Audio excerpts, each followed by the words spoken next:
dakhli waxaa la dhahaa hanti ama lacag qofka soo gasho oo qofku uu ku tashado oo meel ka sugo si uu ugu maareeyo noloshiisa oo ugu isticmaalo wax walba oo noloshiisa ay u baahan tahay nooc kastay tahay noloshiisa qoyskiisa dadkiisa iyo dhammaan inta ku xeeran noloshooda lagu dabari lahaa waxaa leenahay markaan ogaano inkamku inuu saas yahay kadib waxaa leenahay intoo ka yimaada inkamku intoo ka yimaada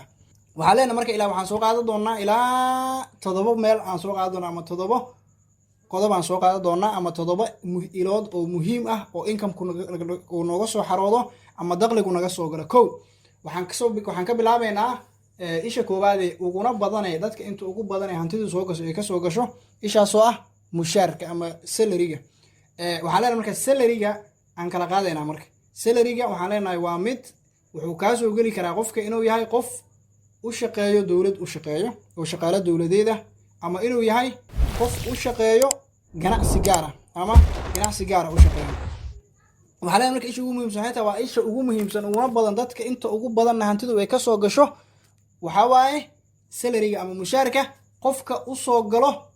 shaqo uu shaqeeyo ku helo salarigaas ama ha noqdo salariga la yidhaaho wajiska hala dhaho ama salariga caadiga bilaha hala dhaho ama wajiska oo isbuuclaha iyo maalmaha iyo saacadahaas lagu qaato hala dhaho mid waa midkaas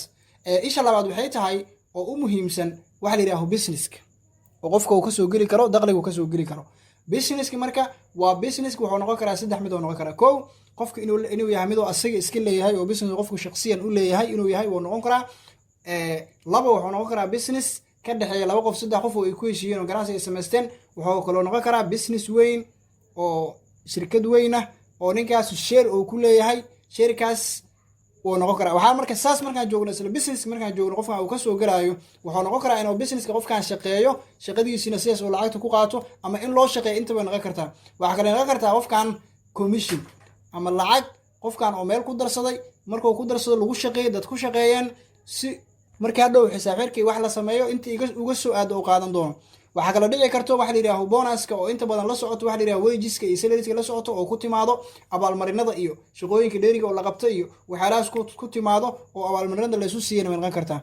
waxa kale oo jiri kara iyadana waxa la yiraahdo fees from services oo ah adeegyada qofka oo qof u qabto tusaale kale qofka inuu qof wax u dayactiro waa macnaha waxa shaqo uma ahan oo salary joogta ah oo qofkan si toos u shaqeynaa ma ahan in yar qof wax u qaban karaa soo farsameeyaqaanaha waxaa loo keeni karaa telefoon loo keeni karaa baabuur loo keensan karaa wax leeysana loo keeni karaa waxaa la karaa waxa ilanta igu sii qaad waa wax macnaha oo seconds ku dhacayo ama daqiiqado ku dhacayo servicekaas qofka uu qabtay lacagta ka soo xaratan way noqon kartaa waxaa kaloo ka imaan karaa waxa yiraahdo real estate oo loola jeedo guryaha real estate ama hantida qofkan uu leeyahay oo wuxuu sameyn karaa qofkani in uu sameeyo waxa la yiraahdo ama hoteelo iska leeyahay ama guryo iska leeyahay guryahaas wuxuu ugu talagalay waa u kireysan yihiin bishii lacag ka soo gasho way naga kartaa marka ilaa meelahaas ugu muhiimsan oo meesha kale hantidaas ha naqato ama hanti asiga yaraantiisa ku tabcaday ha naqato ama hanti waalidiintiisa uga dhimato oo dhaxlaha naqato say doonta ha naqato idan waxaa ilaahay waxay ka mid tahay ilaahay ugu muhiimsan ee qofka uu ka soo galo mushaarka uu ka soo galo intaas ay noqon kartaa waxaa kaloo jiri kara wax la yiraahdo pension waxa laga wadaa qofkani wuxuu u soo shaqeynaa shirkada u soo shaqeynay ama wuxuu u soo shaqeynay dawladda u soo shaqeynay maadaama shirkad u soo shaqeynay ama dawladda u soo shaqeynay qofkaani marka uu noqdo howlgab oo gurigiisa iska fariisto wuxuu yeelan doonaa wax loogu talagalay oo hore u soo shaqeystay oo qofkan loo siin doono retirement fees ama retirement salary oo mushaarkiisa hore ama kala bar laga dhimo ama boqolkiiba in laga dhimo waa wax qofkan hore u soo shaqeystay xuquuq uu leeyahay meeshasna way ka soo ma shaqeysto asiga hadda ma shaqeynooyo hore u soo shaqeeyay uu soo riday u soo dadaalay hadda marka uu fadhiisay kadib baa la siinaya way noqon kartaa waxay noqon kartaa waxa la yiraahdo profit ama faa'iido qofkan inta uu ka helay wuxuu ka helay ganacsi la wada shaqeysanayay waqti ama sanad ha noqoto ama waqti ha noqoto waqtiga ay noqotaa waxa loogu talagalay in la kala qaato mushaarkii la kala qaato taasna way noqon kartaa marka si guud anagoo u dul marayno ilaa ugu muhiimsan waxaan ku sheegnay ilaa iyo 8 ilood aan ku sheegnay ilaa kalena way jiri karaan laakiin waa intaas inta ugu badan dadka uu ka soo galo dakhligu ka soo galo ilaa ugu muhiimsan oo macnaheedu waxa waaye inta ugu badan qofka ay ka soo galaan ama la dhihi karo 1 2 3 ama 1 2 3 4 ama 1 2 ama 1 ugu muhiimsan oo dakhliga inta ugu badan dadka uu ka soo galaa waxa waaye 1 mid la yiraahdo salariska oo ah mushaarka qofku uu qaato oo soo galo sidoo ku soo galaba ama bilaha kusoo galo ama wages ha ahaado saacado qofkan ku shaqeeyo waa midkaas sababtan sidaa u leenahay waxay tahay dadka inta ugu badan way shaqeeyaan qofkaanu ama ha u soo shaqeysto hore inta u soo shaqeysto qofkan beeshin ahaan u qaato hantidiisa ama si toos ah hadaba ha shaqeeyo sidiisa mushaarka u qaato waxa kale oo jiri karo iyadana isla income-kaas qofka shaqadiisa oo soo shaqeysta ka dhashay oo midda labaad noqon karto waxa la yiraahdo real estate oo loola jeedo qofkan hanti oo hore u tabcaday hanti ma guurtaa qofkan uu leeyahay oo markaasi ama inuu sii gato ha ku soo gasho oo gurigiisa uu sii gadan karaa uu ijaaran karaa hoteelo ka dhisan karaa si kastoo samaysan karaa si kasto oo ku samaysto real estate kaasna waa midda labaad oo idin ugu muhiimsan oo inta ugu badan ay ka hantidu ka soo gasho qofka waxa kale oo kamid ah meelaha ugu badan oo qofka ay ka soo gasho waxa la yiraahdo ganacsiga oo qofka ganacsiga inta ugu badan markii laga soo tago qofka leh mushaarlaha oo mushaarka qaato oo bish shaqeeyo oo bilaha ku tirto oo sidaas income ku soo galo waxa soo labeeyo ganacsiga qofka ganacsado ganacsigu ama ha noqdo saan hore usoo sheegnay ganacsi asigiiskiisa uu samaystay oo ganacsi yar oo meel ka furtay ama dukaan ha noqdo ama farmasho ha noqdo soo doon ha noqdo asiga uu furtay ama ha u haado business oo dad kula shirka yahay dadkaasi intay doonaan ha ahaadeeno ama ha ahaado business weyn oo cooperation ah oo la wada leeyahay oo company weyn ah oo qaybtiisa oo ka qaata ahaadaano waxa intaas iyadana soo afreyn karto waxa la yiraahdo fees from services oo ah qofkan inuu yahay qof adeegyo dadka u qabto oo tusaale kale adeegyo ka shaqeeyo ama ha noqdo qofka dadkan oo macnaha repairiska oo waxyaalaha dayactirka iyo waxyaalaha sameeyo oo guriga dayactiro oo waxyaalaha oo macnaha aan ahayn macnaha waxa loola jeedaa ma ahan qofkan qof mushaar toos ku tashado oo mushaar sidaas ku qaato laakiin waa shaqooyin laga yaabo maalintii inuu dheer mar ka shaqeeyo oo saacadana kuma shaqeynayo laakiin adeegaas uu qabto bas mushaar ku qaadana taasna way qan kartaa marka waxaan leenahay saddexda ugu muhiimsan ama afarta ugu muhiimsan waxa waaye waa mushaarka waa qofkan dadka inta ugu badan way shaqeeyaan ilaa mushaarka inta ugu badan meeshaas uu ka soo galaa waa kow labo waxay noqon kartaa qofkan inuu ganacsi yahay oo ganacsigaas ka soo galo way noqon kartaa saddex qofkan inuu yahay qof hanti haysto oo hantida hore u abuurtay oo real estate-kaas uu samaystay uu shaqeynaysana waa noqon karaa afar qofkan inuu yahay qof farsamo yaqaana services dadka u qabto adeegaas u qabto dayactirka ka shaqeeyo dhisida guryaha ka shaqeeyo waxyaalahaas ka shaqeeyo rinjiyeeyo oo sidaas adeegyadaas qabtay serviceskaas uu qabto iyo ay ku soo gashane waa noqon karaa waxaan ka soo sheekeynay kow qofkan dakhliga intuu ka soo galaa waa ka soo sheekeynay kow waxaa kaloon ka soo sheekeynay ilaha ugu muhiimsan waa kuwee waa soo sheegnay waa sax qofkaani markay dakhligu soo galo ama shirkad ha noqdaana ama qof caadi ha noqdaana ama dowlad ha noqoto cidda doonta ha noqoto haddii meesha dakhli yimaado dakhligaas wuxuu u baahan doonaa in la maareeyo haddii kale waxaa imaanayso inay wixii meel cidlaa ka baxaan iyadoon waxna lagu qaban wixiina ay kusoo galeen waxna lama qaban qaana ku raacday noqonaysaa marka waxaa loo baahan yahay markii dakhliga kusoo galo si dakhligaan u noqdo dakhli barakeysan laga faa'iiday wixii la rabo lagu qabtay waxaa loo baahan yahay inuu yeesho qorshe oo la qorsheeyo inuu yeesho qorshe la qorsheeyo ku sidoo u samayn karaa wuxuu u samayn karaa waa inuu jiro budget qofkan u qoran oo qofkaani markuu hantidaasi sidoo yeelayo bit by bit macnaha halka dollar meesha ku bixinaa waa inuu qoran tahay u qorsheysan tahay oosan iska socon oo leeyahay budget planning oo uu talagalay waxaan inay ku baxaan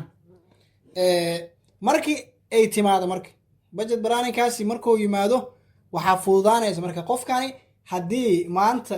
u soo dhaco mushaarka u soo dhaco ama lacagta meesha uu ka soo qaato ama faa'iidada shirkadda uu soo qaato ama lacagta loogu talagalay beeshin ahaanta loo siinayo ama dowladda ama shirkadda uu ka soo qaato waxa u fududaanayso isla markii lacagtaasi kuma heynayso walwal iyo intee ka baxdaay intee dhigtaay intee geysaa kuma heynayse way u qoran tahay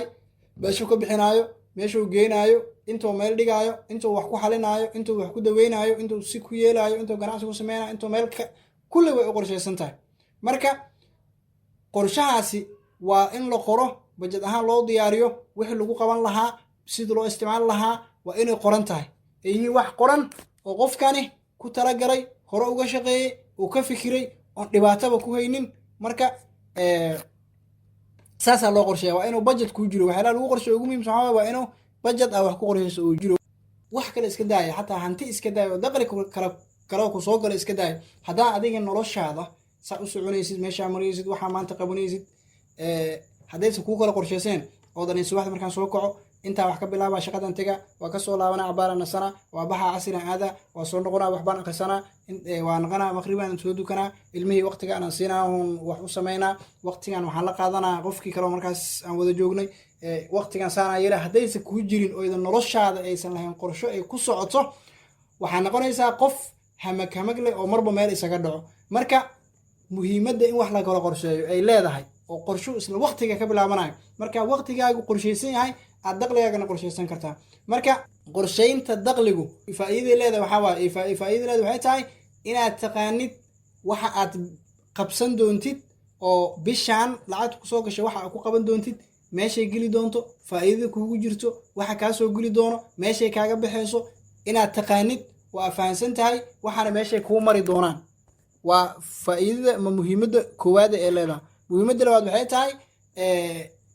waxaa og tahay maanta haddii lagu dhaho nin yahow saana loo baahan yahay intaan lacagtaana intaan laga rabaa ama waxaana intaan laga rabaa waxaa og tahay lacagta kusoo gelaysahay oo ama kunka kuwa ama kaaga yar ama kaaga badani way kuu qorshaysan tahay si qorshaysanay kugu qoran tahay waxaa marka ogaanaysaa lacagta ka dheeriga a ugu talagashay inaad seefin ku samaysid oo meel ku dhigatid aad ku dabari doontaa waxyaalahaas kale oo banaanka kaaga soo baxay haddii marka uusan jirin qorshe kuu qorshaysan budget kuu degsan lacagtaana u isticmaali doontid meelaha saa u maamuli doontid haddaysan kuu qornayn aysan kuu qorshaysnayn waxaa ku dhici doontaa waxaa noqon doontaa qof macnaha iska socdobo iska caadi ahoo qof caadi iska socdo sideedana waxaa la lahaa noloshu haddaa adiga caadi iska dhigto iyadana caadi ay ku noqonaysaa caadi maxaa laga wadaa qof walba wax kasta caadi ay ku noqonaya maanta inta aadda waa iska caadi beri intaan ka baxna waa iska caadi waxaana iska cunayna waa iska caadi saana yerina waa iska caadi nolosha waa ka dhacna waa iska caadi horumaraan samaynayna waa iska caadi lama rabo marka waxaa la rabaa inaad leedahay qorshe iyo hadaf iyo wax kuu qoran iyo budget kuu diyaarsan waxayna ka bilaabataa marka ugu horreysa inaad waqtiga kaaga bilaabanaysaa waqtiga inuu yahay waqti kuu qoran kuu qorshaysan waxaa qabanaysa marka intaad samaysid oo hantidan kusoo gasha ama dalagan kusoo galo oo kugu soo galo waqti qorshaysan ila markuu waqtigaagu qorshaysan yahay waxaa og tahay hantidan naftirkeeda kusoo gasha ama dalagan naftirkiisa kusoo galay inuu kugu soo galay waqti qorshaysan waayo waxaa dhadhan subaxdan kasoo kaca ilaa 8 saac shaqadii aadaa waqtiga shaqada waa ilaa 5 waa soo noqonaa waxaa og tahay waqtigaas qorshaysan inay kugu soo gashay lacagtaani marka waxaa la rabaa waqtigaas qorshaysan lacagtaas kugu soo gashay inay iyaduna kuu qorshaysnaato qorsheynta marka waxyaalaha ugu muhiimsan ee kaa saacidaysa waxay tahay inaad og tahay lacagtan kusoo gashay iyo meeshay ku baxayso iyo waxaa ka faa'iidaysa waa intaa